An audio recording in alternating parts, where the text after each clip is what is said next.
Aeneas and Scarlo were talking quietly to Culdy next morning when Duncan stormed up, followed by Sir Handel. "Hello," chuckled Aeneas. "Here we go." "I nearly came off," fumed Duncan. "Those coaches pushed me. The thin controller says they didn't. He says I kept a bad lookout." "We've no money to mend you," he said, "and if it happens again, I leave you at the back of the shed." "Why does he always pick on me? It's not fair." Scarlo said nothing. He just winked at Rhaeneas like this. "As you were saying, Culdy," remarked Rhaeneas, "you had 2 coaches on your trial trip. Do you ever take more?"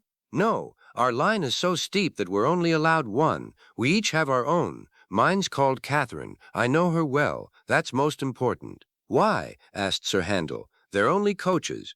"Ours," said Culdy, "are something more. You pull your coaches and you can see ahead. We push ours up so we can't see. They watch the line for us. The guard watches too, of course, but Catherine's so clever that I know at once if anything is wrong."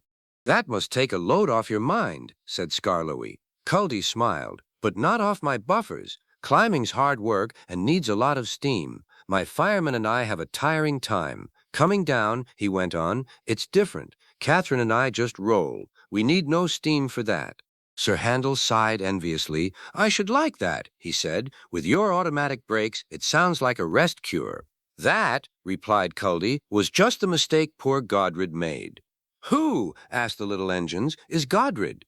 "Godred was our number 1, and named after a king," Culdy replied. "Perhaps that went to his smoke box and made him conceited. He'd never keep a good lookout. He'd roll down the line looking anywhere but at the track. 'You'll have an accident,' I told him. 'Pooh,' he said.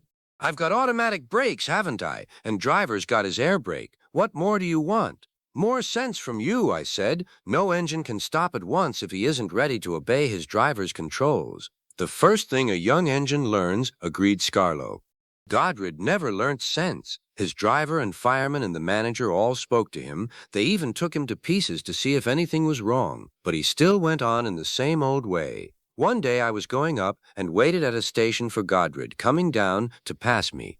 As I waited, so it happened. One moment he was on the track, the next his driver and fireman jumped clear as he rolled over. No one was hurt. His coach stayed on the rails, and the guard braked her to a stop. They brought Godred home next day. "We've no money to mend you," said our manager, "so you'll go to the back of the shed." As time went on, poor Godred got smaller and smaller till nothing was left. "What happened?" asked Duncan anxiously. "It's not nice to talk about," said Culdy.